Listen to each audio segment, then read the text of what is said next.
Franciscan tradition certainly is rooted in the experience of St. Francis of Assisi, and he was a layman, interestingly enough, in his early life, and comes out of a tradition of lay hermits, who were people who experienced a conversion in their own lives, the depth of God's love and mercy, and that took them, it propelled them out of the woods and forests of Europe at that time, Francis near Assisi, into wanting to let others know of God's care.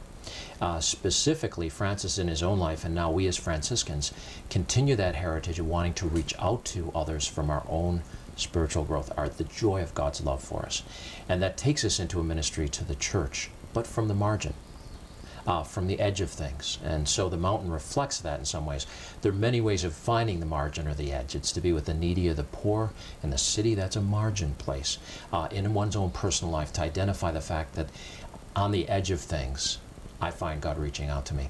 We're a place, and we're out of a tradition that reaches out to the traditional church. Francis did. He spoke in an age when the church was out of touch with its people in many, many ways.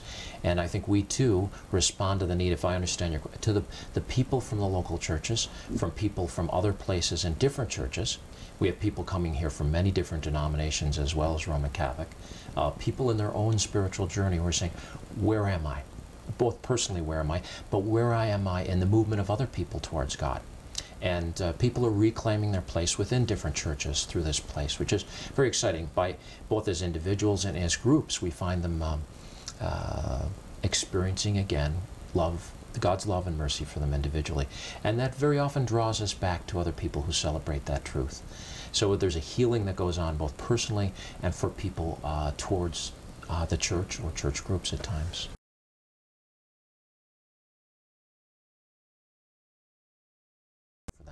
We want to help people to find their place again in their local setting.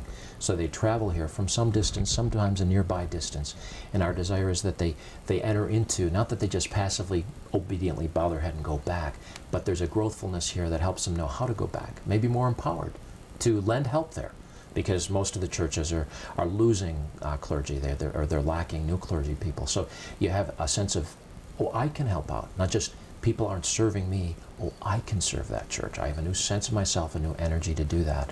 So there's a practical sense of which things happen here to do that as well. And I think the local church needs to change itself. And I'm watching people say, you know, I'd like to see this happen back there.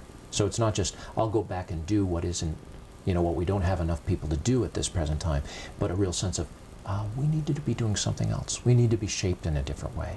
We need a greater experience of community in our church, a greater outreach to the poor locally, to energize all of us. So these sorts of things people find, discover, and take back from here. Well, one last thing. When I ask people to describe the experience here and describe what the mountain means to them, the first thing they say is, geez, that's hard. You know, I don't really know. And they try and you know, and they do their best. Well, what do you tell somebody? What do you tell the skeptic? What do you tell the person who doesn't have a great deal of faith?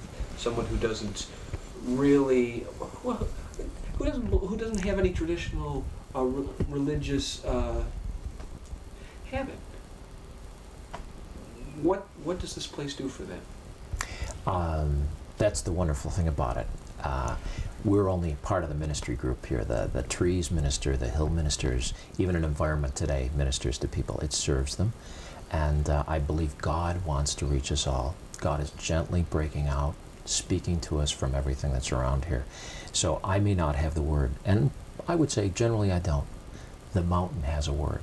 The word might be quiet. It might be the wind that you heard, the rain that you saw drop, the beauty that was striking Chris. There's a gift here for everybody. I believe that when they're ready and when they want it. And we're not here to sell, cajole, pressure, or move in.